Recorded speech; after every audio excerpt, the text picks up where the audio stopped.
Hello दोस्तों, Dalip Hindi shorthand classes में आपका हार्दिक स्वागत है। दोस्तों, आज की डिक्टेशन 80 शब्द प्रति मिनट की गति से बोली जाएगी। डिक्टेशन स्टार्ट करते हैं 5 सेकंड बाद।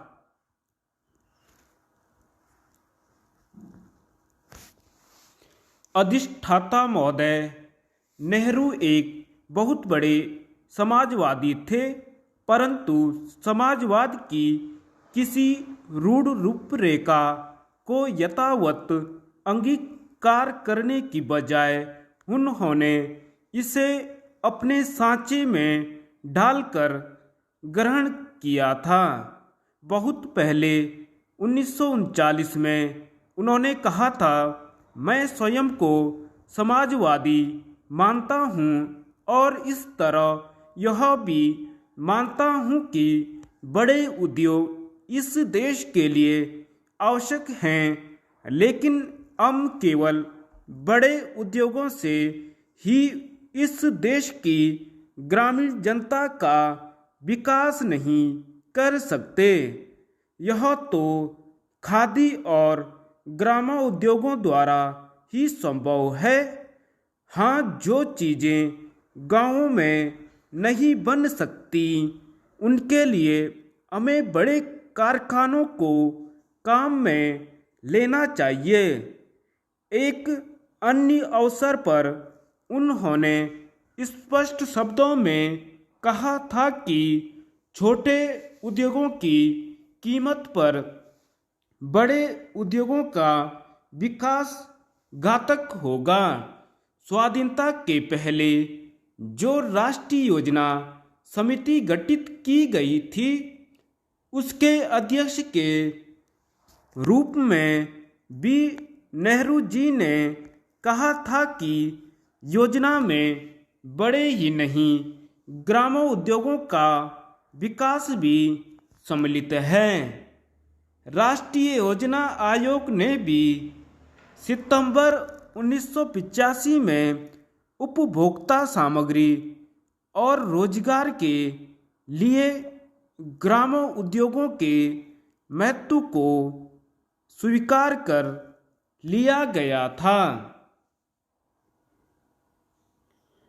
खादी और ग्रामों उद्योग के बिंदु पर पंडित जी गांधी जी से पूरी तरह सहमत थे और ग्रामोत्थान के लिए इन्हें अपरिहार्य मानते थे। उनका तो लक्ष्य ही एक ऐसे आर्थिक ढांचे का निर्माण करना था जो बिना व्यक्तिगत एकाधिकार तथा पूंजी के केंद्रीयकरण के अधिकतम उत्पादन प्रदान कर सके और शहरी तथा ग्रामीण अर्थव्यवस्था में संतुलन ला सके।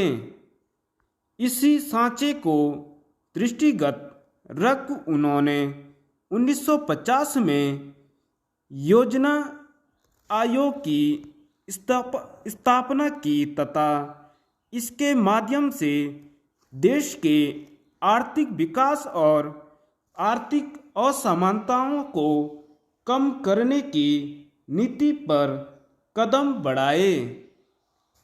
अपनी योजनाओं में उन्होंने मिश्रित अर्थव्यवस्था को प्रश्रय दिया।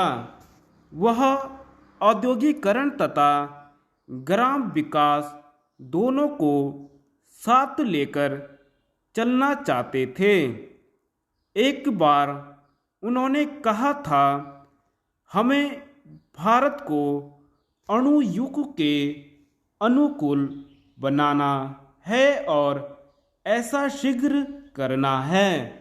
दूसरे देशों से शिक्षा ग्रहण करते हुए हमें यह भी स्मरण रखना चाहिए कि प्रत्येक देश अपने अतीत पर बना है। भारत को जिन तत्वों ने बनाया है उन सब को याद रखना होगा।